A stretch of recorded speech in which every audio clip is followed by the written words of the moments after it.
তাহলে কি দাদাগিরি থেকে দাদার হোস্টিং রাইটসটা কেড়ে নেওয়া হয়েছে?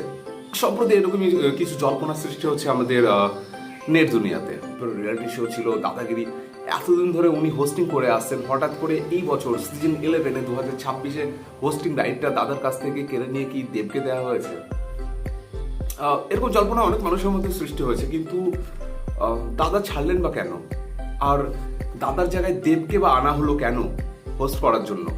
কারণ দাদা এত বছর ধরে, প্রায় 2009 সাল থেকে 2025 সাল পর্যন্ত উনি হোস্টিং করে আসছেন। আর মনে হয় যেন বাংলার মানুষের সাথে দাদাগিরির সাথে একটা অতপ্রতভাবে জড়িয়ে গেছেন দাদা।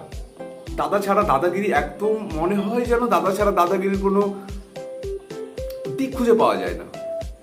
একমাত্র দাদাই পারে দাদাগিরিকে হোস্ট করতে। তবে কি দাদার কাছ থেকে হোস্টিং রাইটটা কেড়ে নেওয়া হলো? অনেক জল্পনার সৃষ্টি হয়েছে গাইস, আর সেই প্রশ্নের উত্তর বলে আমি তোমাদের দিতে চাই। দেখো, জি বাংলার তরফ থেকে অফিসিয়ালি কোনো স্টেটমেন্ট দেওয়া হয়নি যে দাদার কাছ থেকে হোস্টিং রাইটটা কেড়ে নেওয়া হয়েছে বা দাদাকে হোস্ট করতে দেওয়া হচ্ছে না। দাদাগিরির তরফ থেকে অফিসিয়ালি কোনো অ্যানাউন্সমেন্ট করা হয়নি।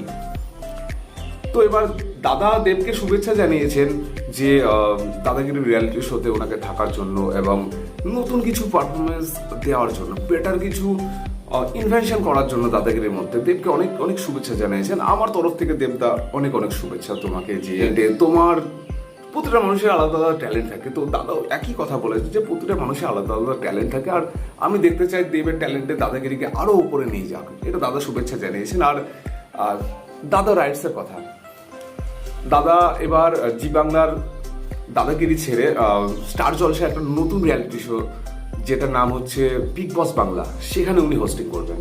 আর হয়তো এই কারণেই, বাজেটের কারণেই হোক বা যে কোনো কারণে, হয়তো এই কারণেই দাদা নিজের ইচ্ছাতেই দাদাগিরি রিয়ালিটি শো ছেড়ে উনি স্টার জলসার যে বিগ বস বাংলার নতুন রিয়ালিটি শো, এবার সিজন 1, আর সেখানে উনি হোস্টিং করতে দেখা যাবেন। আদারওয়াইজ ভিডিওটা যদি ইনফরমেটিভ ভালো লাগে, আর সাবস্ক্রাইব করে দিও চ্যানেলটাকে, আবার ভিডিওটাকে লাইক করে দিও আর শেয়ার করে দিও। আর এরকম কোনো জল্পনার সৃষ্টি হয়নি যে দাদাগিরি থেকে দাদাকে হোস্টিং রাইটটা কেড়ে নেওয়া হয়েছে। থ্যাংক ইউ গাইস, ভালো থাকবেন, দেখা হবে নেক্সট ভিডিওতে। টাটা।